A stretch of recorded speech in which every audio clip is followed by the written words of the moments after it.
এক গ্রামের এক পাগল ছেলের কাহিনী। রহিম ছিল হাসিপুর গ্রামের এক সবচেয়ে মজার ছেলে। একদিন সে দোকানে গিয়ে বলল, ভাই আমাকে এমন কিছু দাও যা আমাকে বুদ্ধিমান বানাবে। দোকানদার হেসে বলল, চা পান করো, তোমার বুদ্ধি বাড়বে। রহিম চা খায়, কিন্তু মনে মনে ভাবে চা দিয়ে বুদ্ধি বাড়বে না। পরদিন সে মাঠে দাঁড়িয়ে ঘোষণা করল, আমি সূর্য থামাবো।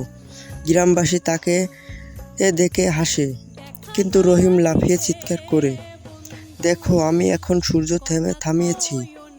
আসলে সূর্য থামেনি, কিন্তু সবাই পেট ধরে হাসে দেওয়ার জন্য।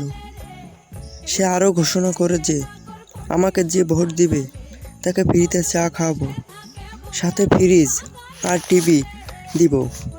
গ্রামবাসী হেসে বলল, এই পাগলকে কে ভোট দিবে? ভোটের ফলাফল আসে, রহিম হেরে যায়, আর সে বলে, আমি হারিনি, হেরেছে জনগণ। কিন্তু পরদিন ঝড় আসে গ্রামে, সবাই ভয় পায়।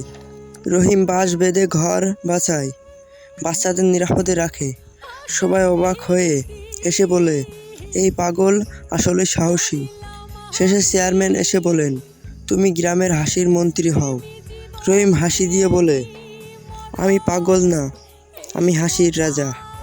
গ্রামবাসী সবাই একসাথে হাসে, বাচ্চারা খেলে, দোকানদার চা বানায়।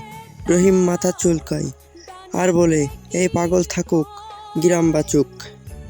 তাহলে আমাদের সবার উচিত গ্রামে বা এলাকাতে যে কোনো পাগলই থাকুক না কেন, তাদের সাথে আমাদের ভালো ব্যবহার করা উচিত, তাদের সঙ্গ দেওয়া উচিত, তাদের সাথে কোনো খারাপ ব্যবহার করা উচিত নয় আমাদের।